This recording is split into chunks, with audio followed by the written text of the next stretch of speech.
चैत्र नवरात्र व्रत कथा प्रारंभ। एक समय बृहस्पति जी ब्रह्मा जी से बोले, हे ब्राह्मण श्रेष्ठ, आप अत्यंत बुद्धिमान, सर्वशास्त्र और चारों वेदों को जानने वालों में श्रेष्ठ हो।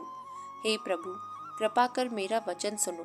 चैत्र व आश्विन मास के शुक्ल पक्ष में नवरात्र का व्रत और उत्सव क्यों किया जाता है? इस व्रत का क्या फल है? इसे किस प्रकार करना उचित है? पहले इस व्रत को किसने किया, सो विस्तार से कहिए। बृहस्पति जी का ऐसा प्रश्न सुनकर ब्रह्मा जी कहने लगे कि हे बृहस्पति, प्राणियों का हित करने की इच्छा से तुमने बहुत ही अच्छा प्रश्न किया। जो मनुष्य मनोरथ पूर्ण करने वाली दुर्गा, महादेवी, सूर्य और नारायण का ध्यान करते हैं, वे मनुष्य धन्य हैं। यह नवरात्र व्रत संपूर्ण कामनाओं को पूर्ण करने वाला है। इसके करने से पुत्र चाहने वाले को पुत्र, धन चाहने वाले को धन, विद्या चाहने वाले को विद्या और सुख चाहने वाले को सुख मिल सकता है। इस व्रत को करने से रोगी मनुष्य का रोग दूर हो जाता है और कारागार हुआ मनुष्य बंधन से छूट जाता है। मनुष्य की तमाम आपत्तियां दूर हो जाती हैं और उसके घर में संपूर्ण संपत्तियां आकर उपस्थित हो जाती हैं। बंध्या और काक बंध्या को इस व्रत के करने से पुत्र उत्पन्न होता है। समस्त पापों को दूर करने वाले इस व्रत के करने से ऐसा कौन सा मनोरथ है जो सिद्ध नहीं हो सकता? जो मनुष्य अलभ्य मनुष्य देह को पाकर भी नवरात्र का व्रत नहीं करता है, वह माता पिता से हीन हो जाता है। उसके शरीर में कुष्ठ हो जाता है और अंग से हीन हो जाता है। उसके संतानोत्पत्ति नहीं होती है। इस प्रकार वह मूर्ख अनेक दुख भोगता है। इस व्रत को न करने वाला निर्दयी मनुष्य धन और धान्य से रहित हो भूख और प्यास के मारे पृथ्वी पर घूमता है और गूंगा हो जाता है।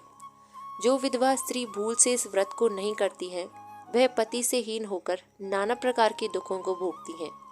यदि व्रत करने वाला मनुष्य सारे दिन का उपवास ना कर सके, तो एक समय भोजन करे और उस दिन बांधवों सहित नवरात्र व्रत की कथा करे।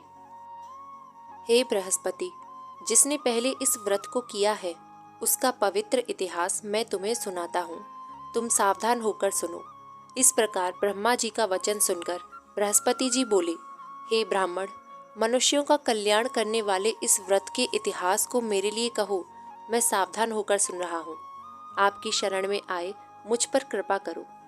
ब्रह्मा जी बोले, पीठत नाम के मनोहर नगर में एक अनाथ ब्राह्मण रहता था। वह भगवती दुर्गा का भक्त था। उसके संपूर्ण सद्गुणों से युक्त, मानो ब्रह्मा की सबसे पहली रचना हो, ऐसी यथार्थ नाम वाली सुमति नाम की एक अत्यंत सुंदर पुत्री उत्पन्न हुई। वह कन्या सुमति अपने घर के बालकपन में अपनी सहेलियों के साथ क्रीड़ा करती हुई इस प्रकार बढ़ने लगी, जैसे शुक्ल पक्ष में चंद्रमा की कला बढ़ती है। उसका पिता प्रतिदिन दुर्गा की पूजा और होम करता था। उस समय वह भी नियम से वहां उपस्थित होती थी।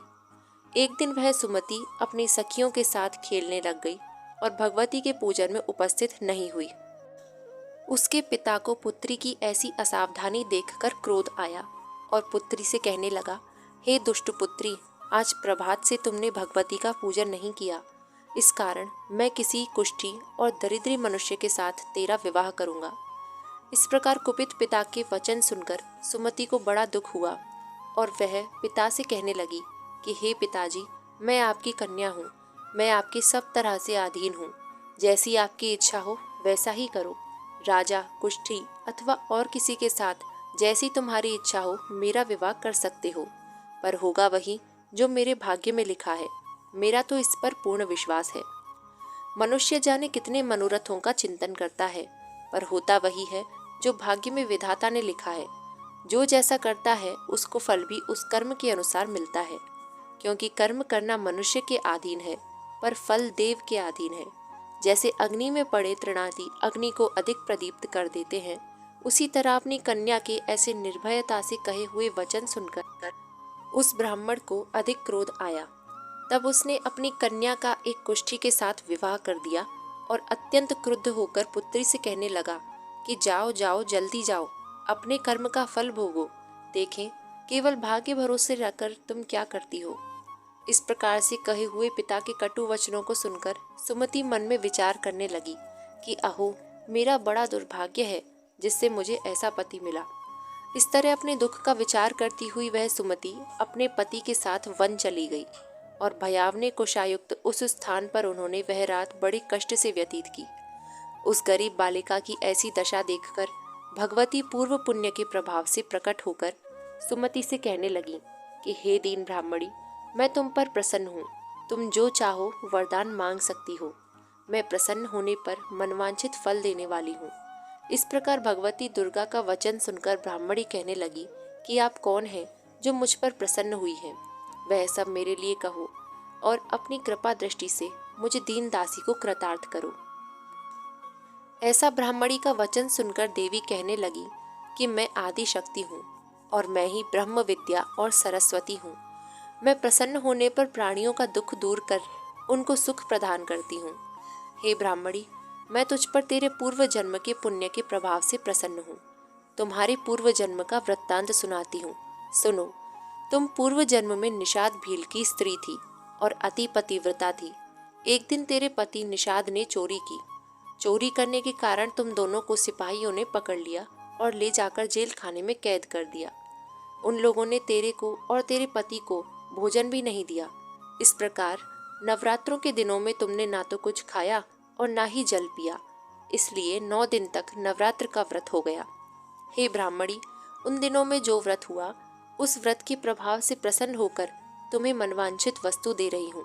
तुम्हारी जो इच्छा हो वह वरदान मांग लो। इस प्रकार दुर्गा के कहे हुए वचन सुनकर ब्राह्मणी बोली कि अगर आप मुझ पर प्रसन्न हैं तो हे दुर्गे, आपको प्रणाम करती हूँ। कृपा करके मेरे पति के कुष्ठ को दूर करो। देवी कहने लगी कि उन दिनों में तुमने जो व्रत किया, उस व्रत के एक दिन का पुण्य अपने पति का कुष्ठ दूर करने के लिए अर्पण करो। मेरे प्रभाव से तेरा पति कुष्ठ से रहित और सोने के समान शरीर वाला हो जाएगा। ब्रह्मा जी बोले। इस प्रकार देवी का वचन सुनकर वह ब्राह्मणी बहुत प्रसन्न हुई और पति को निरोग करने की इच्छा से ठीक है ऐसे बोली। तब उसके पति का शरीर भगवती दुर्गा की कृपा से कुष्ठहीन होकर अति कांतियुक्त हो गया, जिसकी कांति के सामने चंद्रमा की कांति भी क्षीण हो जाती है। वह ब्राह्मणी पति की मनोहर देह को देखकर देवी को अति पराक्रम वाली समझकर स्तुति करने लगी कि हे दुर्गे, आप दुर्गत को दूर करने वाली, तीनों जगत का संताप हरने वाली, समस्त दुखों को दूर करने वाली, रोगी मनुष्य को निरोग करने वाली, प्रसन्न होने पर मनवांछित वस्तु को देने वाली और दुष्ट मनुष्य का नाश करने वाली हो। तुम ही सारे जगत की माता और पिता हो। हे अम्बे, मुझ अपराध रहित अबला की मेरे पिता ने कुष्ठी के साथ विवाह कर मुझे घर से निकाल दिया। उसकी निकाली हुई पृथ्वी पर घूमने लगी। आपने ही मेरा इस आपत्ति रूपी समुद्र से उद्धार किया है। हे देवी, आपको प्रणाम करती हूँ। मुझ दीन की रक्षा कीजिए। ब्रह्मा जी बोले, हे बृहस्पति। इसी प्रकार उस सुमति ने मन से देवी की बहुत स्तुति की। उससे हुई स्तुति सुनकर देवी को बहुत संतोष हुआ और ब्राह्मणी से कहने लगी कि हे ब्राह्मणी, उदालय नाम का अति बुद्धिमान, धनवान, कीर्तिवान और जितेंद्रिय पुत्र शीघ्र होगा। ऐसा कहकर वह देवी उस ब्राह्मणी से फिर कहने लगी कि हे ब्राह्मणी, और जो कुछ तेरी इच्छा हो वही मनवांछित वस्तु मांग सकती हो। ऐसा भगवती दुर्गा का वचन सुनकर सुमति बोली कि हे भगवती दुर्गे, अगर आप मेरे ऊपर प्रसन्न हैं तो कृपा कर मुझे नवरात्रि व्रत विधि बतलाइए। हे दयावंती, जिस विधि से नवरात्र व्रत करने से आप प्रसन्न होती हैं, उस विधि को और उसके फल को मेरे लिए विस्तार से वर्णन कीजिए। इस प्रकार ब्राह्मणी के वचन सुनकर दुर्गा कहने लगी, हे ब्राह्मणी, मैं तुम्हारे लिए संपूर्ण पापों को दूर करने वाली नवरात्र व्रत विधि को बतलाती हूँ, जिसको सुनने से तमाम पापों से छूटकर मोक्ष की प्राप्ति होती है। आश्विन मास के शुक्ल पक्ष की प्रतिपदा से लेकर 9 दिन तक विधि पूर्वक व्रत करें। यदि दिन भर का व्रत न कर सके तो एक समय भोजन करें। पढ़े लिखे ब्राह्मणों से पूछकर कलश स्थापना करें और वाटिका बनाकर उसको प्रतिदिन जल से सींचें। महाकाली, महालक्ष्मी और महासरस्वती, इनकी मूर्तियां बनाकर उनकी नित्य विधि सहित पूजा करें और पुष्पों से विधि पूर्वक अर्घ्य दें। बिजौरा के फूल से अर्घ्य देने से रूप की प्राप्ति होती है। जायफल से कीर्ति, दाख से कार्य की सिद्धि होती है। आंवले से सुख और केले से भूषण की प्राप्ति होती है। इस प्रकार फलों से अर्घ्य देकर यथाविधि हवन करें। खांड, घी, गेहूं, शहद, जौ, तिल, बिल्व, नारियल, दाख और कदम, इनसे हवन करें। गेहूं होम करने से लक्ष्मी की प्राप्ति होती है। खीर व चंपा के पुष्पों से धन और पत्तों से तेज और सुख की प्राप्ति होती है। आंवले से कीर्ति और केले से पुत्र होता है। कमल से राज सम्मान और दाखों से सुख संपत्ति की प्राप्ति होती है। खांड, घी, नारियल, जौ और तिल इनसे तथा फलों से होम करने से मनवांचित वस्तु की प्राप्ति होती है। व्रत करने वाला मनुष्य इस विधान से होम कर आचार्य को अत्यंत नम्रता से प्रणाम करे और व्रत की सिद्धि के लिए उसे दक्षिणा दे। इस महाव्रत को पहले बताई हुई विधि के अनुसार जो कोई करता है उसके सब मनोरथ सिद्ध हो जाते हैं। इसमें तनिक भी संशय नहीं है। इन 9 दिनों में जो कुछ दान आदि दिया जाता है उसका करोड़ों गुना मिलता है। इस नवरात्र के व्रत करने से ही अश्वमेघ यज्ञ का फल मिलता है। हे ब्राह्मणी, इस संपूर्ण कामनाओं को पूर्ण करने वाले उत्तम व्रत को तीर्थ, मंदिर अथवा घर में ही विधि के अनुसार करें। ब्रह्मा जी बोले, हे बृहस्पति, इस प्रकार ब्राह्मणी को व्रत की विधि और फल बताकर देवी अंतर्ध्यान हो गई। जो मनुष्य या स्त्री इस व्रत को भक्ति पूर्वक करता है वह इस लोक में सुख पाकर अंत में दुर्लभ मोक्ष को प्राप्त होता है। हे बृहस्पति, यह दुर्लभ व्रत का महात्म्य मैंने तुम्हारे लिए बतलाया है। बृहस्पति जी कहने लगे, हे ब्राह्मण, आपने मुझ पर अति कृपा की जो अमृत के समान इस नवरात्र व्रत का महात्म्य सुनाया। हे प्रभु, आपके बिना और कौन इस महात्म्य को सुना सकता है। ऐसे बृहस्पति जी के वचन सुनकर ब्रह्मा जी बोले, हे बृहस्पति, तुमने सब प्राणियों का हित करने वाले इस अलौकिक व्रत को पूछा है, इसलिए तुम धन्य हो।